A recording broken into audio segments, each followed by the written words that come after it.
By now, millions of people have seen a viral video of myself attempting to ask Taoiseach Leo Varadkar a question as he flatly ignores me and walks out of the room while I'm in the middle of speaking to him. Taoiseach and Minister Ryan, you set up the Electoral Commission specifically to fight misinformation, and that commission has repeatedly confirmed that the Constitution... I had intended to ask the Taoiseach about an incident just the day before regarding his own minister, Catherine Martin, because as many of you will know by now, Martin has repeatedly made verifiably false claims about the upcoming referendum and the Irish Constitution, even doubling down on these false claims after she was fact-checked by her own government's anti-misinformation body. Justice Murray Baker, the Supreme Court judge who is the chair of the Electoral Commission, said in an interview in the Irish Mail on Sunday that you were incorrect about this. She said that you're simply wrong in your interpretation of the Constitution. This is a body that your government set up to fight misinformation around electoral events like this.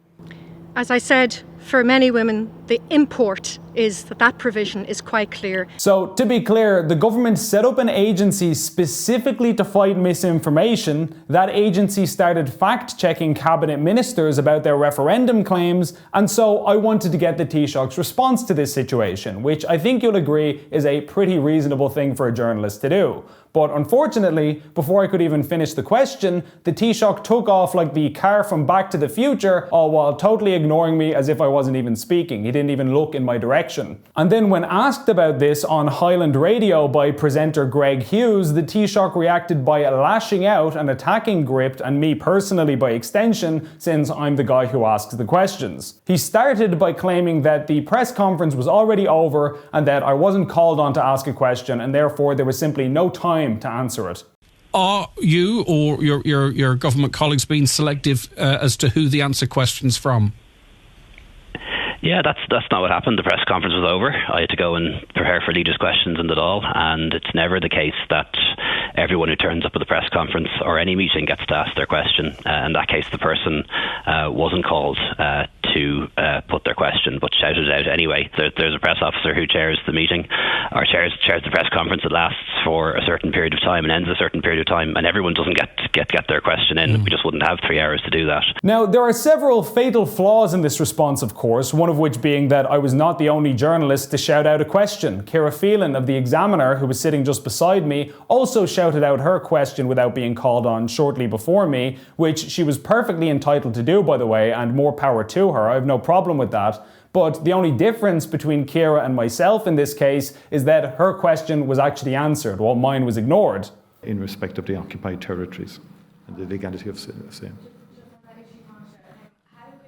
Ireland introduce sanctions against Israeli settlers, and can you give your view on Hungary blocking the EU-wide sanctions? And just Taoiseach as well, have you had a response from Ursula von der Leyen to your joint letter with the Spanish PM as well, please?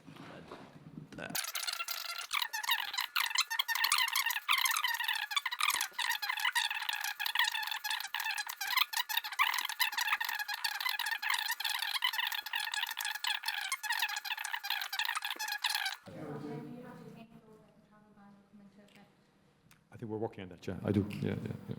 So, shouting out questions is in fact a normal part of these events, as any experienced member of the press pool knows, and it happens all the time at these things. It's a standard procedure. The other issue with the Taoiseach's argument is that numerous journalists got follow-ups and additional questions despite the supposed time constraints. And meanwhile, so far as I can tell, two of the only people who didn't get a question were myself and Barry White of News Talk, who is known to often ask prickly immigration questions. If 70, 80, 90 asylum seekers move into a hotel they're building in their community, can you guarantee that there will be no increase in crime? Because that's often what we hear, especially in social media. Both Barry and myself had our hands up the entire time and we were flatly ignored, and in fact the press officer coordinating the day would not even look in my direction, otherwise acknowledge my existence. I spent the entire press conference with my hand up, trying to catch his eye, as journalists who are around me will attest to, And on 2 separate occasions, I even had a member of the Government Information Service go over to the guy and nudge him to point me out, and he still refused to look over. So you'd have to ask why, if time is so limited, do certain journalists get multiple questions and follow-ups, while others are brazenly ignored until the very end when the clock has run out? It's the kind of thing that would make you wonder, wouldn't it? But really, for the Taoiseach's part, I think what people most objected to was the lack of acknowledgement. Because, of course, the Taoiseach is a very busy man, being the leader of the country. There are an unlimited amount of people who would like a piece of his time, which he can't always afford to give. He has lots of spinning plates and various commitments, and I fully appreciate that. And so if he had simply said, sorry, I have to run, but I'll catch you another time, or done a wave of acknowledgement as Minister Eamon Ryan graciously did on his way out, I don't think that people would have had any kind of issue with that. I certainly wouldn't have. But this is where the Taoiseach's comments get particularly shocking and egregious, because he went on to then accuse Gript, and me by extension, of being disingenuous in our questions and trying to drag extraneous issues into the referendum debate while baselessly questioning our funding sources. But that particular news outlet, I'm afraid, when I do answer their questions pretty regularly, is quite disingenuous on these kind of issues, and also was very much trying to drag extraneous issues into the referendum. So they're not acting in good faith. There's a political agenda there, and they're pretty upfront about that. Now, this is nothing short of outrageous, and it's hard to even know where to begin with this. For starters, he accuses myself and Gript of being disingenuous in our questions. So let's actually take a look at the facts for a moment. What is disingenuous about my question to Minister Martin, or indeed the Taoiseach?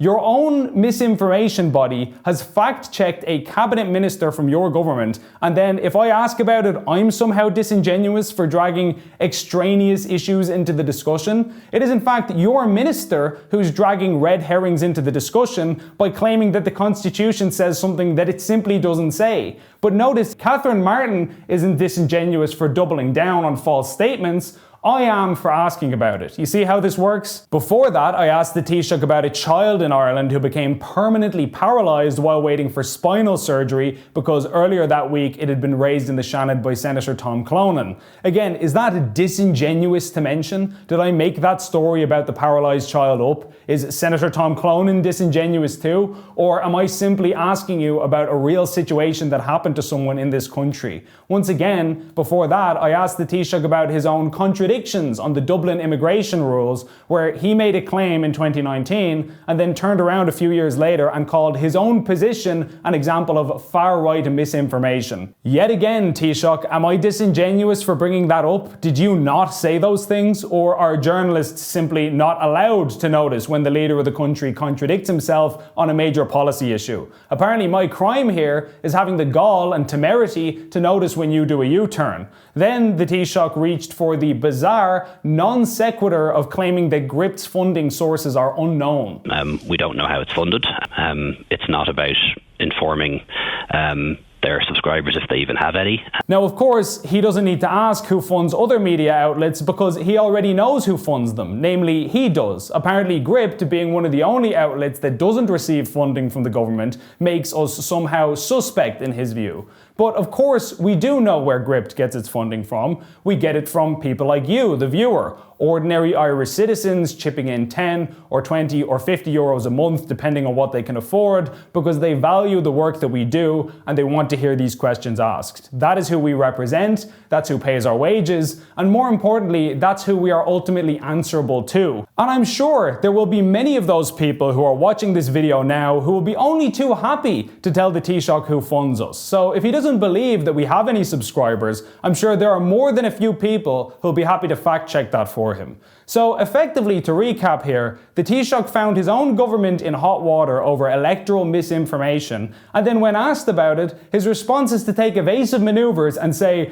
"How are you funded?" as if that's a satisfactory response to what is clearly a very serious constitutional matter. Does that really seem good enough to you? At the end of the day, Gript represents a certain section of society who are tax-paying citizens of this country just like everyone else, and who are entitled to see their preferred news stories covered. That group might be big, it might be small, but either way it's real, and they deserve to have their concerns heard and highlighted. And so myself and John McGurk and all the other Gript team members are merely hood ornaments on the front of a much bigger machine. So when politicians dismiss Gript, they're also dismissing all the readers and viewers behind Gript who wanted to know the answer to those questions too. So baselessly impugning the integrity of journalists who ask inconvenient questions that the public are interested in probably isn't going to work out the way you would like it to.